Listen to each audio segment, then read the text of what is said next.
Hi folks, welcome back to Math with Captain Rod, making this to be another video on finding the sum of an infinite geometric series. So we're starting with this guy, the series, or the sequence 1, 1/4, 1/16, right, added together. That's what's called a series. So we're going to try to find what I'm going to call a S sub n here, where S sub n means the sum over all n of this sequence. And this is going to be an infinite sequence, so I'll just write off to the side. This means that n is going to go to infinity, become infinitely large. All right, so the first thing here, let's write this as, let's see, 1/4 plus 1/16 plus dot dot dot dot dot. It's a geometric sequence again, because to get from here to here, it's divide by 4, divide by 4, divide by 4. So this is going to equal our A1 value, which is 1, right, times 1/4 to the n minus 1. Right, you can always get your ratio here, your R value, by taking like this guy divide by this guy, or this guy divide by this guy, and so forth.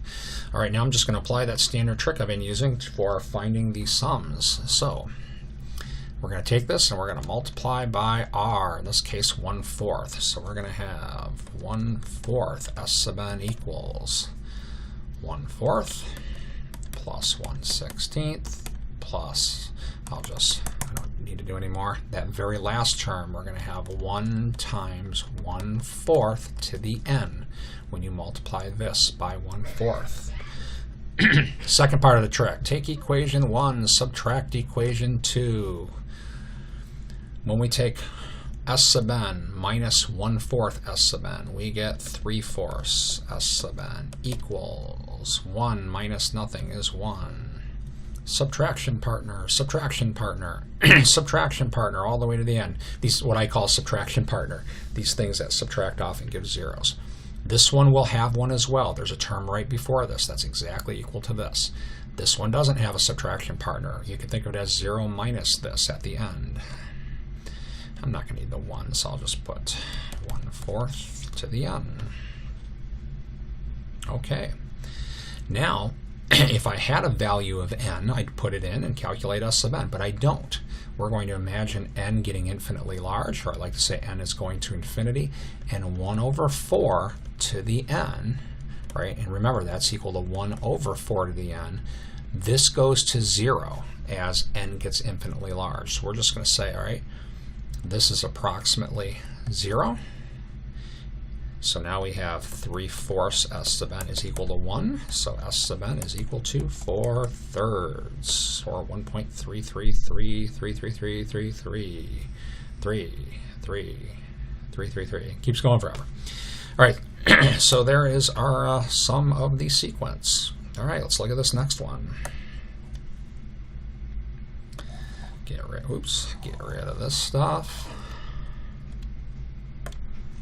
Alright, put this one up in line here. Alright, so we have a series S sub n, which is equal to 1 plus a minus 1/2 plus 1/4 plus out to some a sub n value.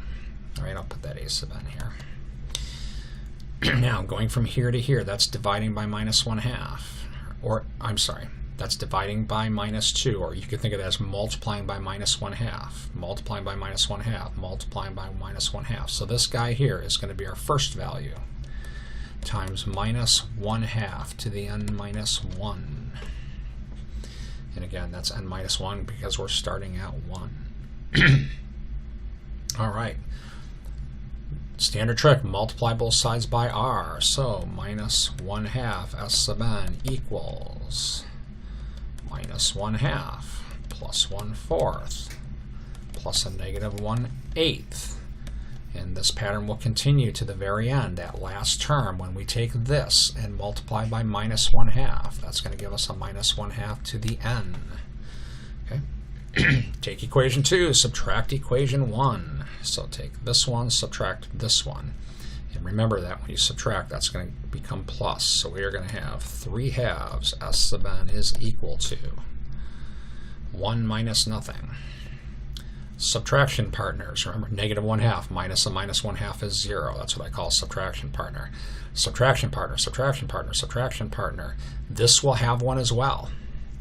So we're going to have a bunch of zeros. This last one will not have one though. There's nothing here and then minus this. So that last term is going to be minus 1 times minus 1/2 to the n. You may wonder, do I need to keep writing the 1? The answer is no. I just think it looks cool. All right, so I've got this cool formula here now. 3/2 times s sub n is equal to 1 minus 1/2 to the n. And we'll leave it off that time. Now, if I had a value for n, I'd put it in a calculate thing. I don't. This is, again, an infinite series, meaning that n is going to infinity. And when n goes to infinity, this guy right here, 1/2 to the n, that's equal to 1 over 2 to the n. And if n is infinitely large, this becomes approximately 0. So, for large values of n, goodbye. And then you would just solve that for s sub n, which would be 2/3. All right, I hope that this video helps with how to find the sum of a sequence, sum of an infinite sequence, or to be more accurate, sum of an infinite geometric sequence. There we go, got it all together there. Everybody have a great day.